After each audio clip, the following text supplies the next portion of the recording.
Bine ați venit la cea de-a doua parte a plății egale pentru muncă egală. De data aceasta vom vorbi despre bunele practici de aplicare a principiului de salarizare egală pentru muncă egală în cadrul unei companii.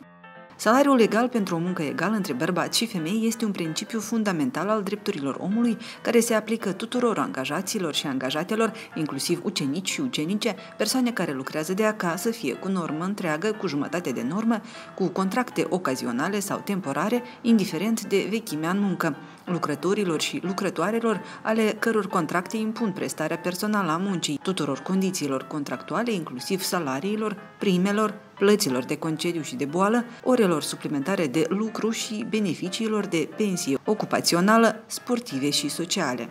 Bunele practici arată că într-o companie egalitatea de remunerare se respectă dacă angajarea în câmpul muncii se face în afara oricăror prejudecăți, stereotipuri sau discriminare. Procesul de angajare și remunerare a muncii se face într-un mod transparent, într-un limbaj accesibil și ușor de înțeles. Angajații și angajatele nu își pun în pericol echilibrul dintre viața personală și cea privată. Angajatorul remediază situațiile de diferențiere salariale la locul de muncă. Cum înțelegem că acest principiu nu se respectă de către angajator sau companie? Faceți cunoștință cu Romina și Mihai. Au finisat de curând aceeași facultate cu rezultate similare. Ambii vor să fie angajați în aceeași companie. Mihai este acceptat pentru un interviu din prima, Romina nu.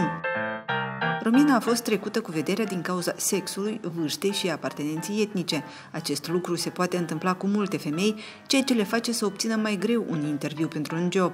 În plus, Romina, fiind o tânără absolventă de facultate, ar putea dori în curând să-și întemeieze o familie, ceea ce îngrijorează potențialul angajator. Un angajator ar trebui să selecteze candidații și candidatele pentru un interviu doar în baza informațiilor despre capacitățile lor și nu bazându-se inconștient pe prejudecăți și stereotipuri.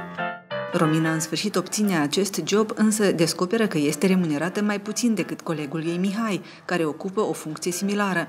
O cauză este modul în care abilitățile Rominei sunt evaluate de către angajator în comparație cu cele a lui Mihai. Evaluarea este frecvent legată de segregarea de gen și stereotipuri. Aceasta este discriminare. Salarizarea inegală pentru o muncă egală este o formă de discriminare. O muncă care necesită aceleași abilități, efort, responsabilități ar trebui să fie plătite la fel.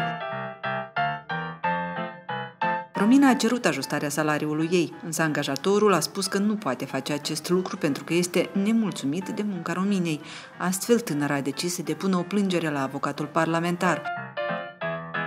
Pentru că dacă nu ești plătit sau plătită în mod egal, angajatorul tău încalcă legea.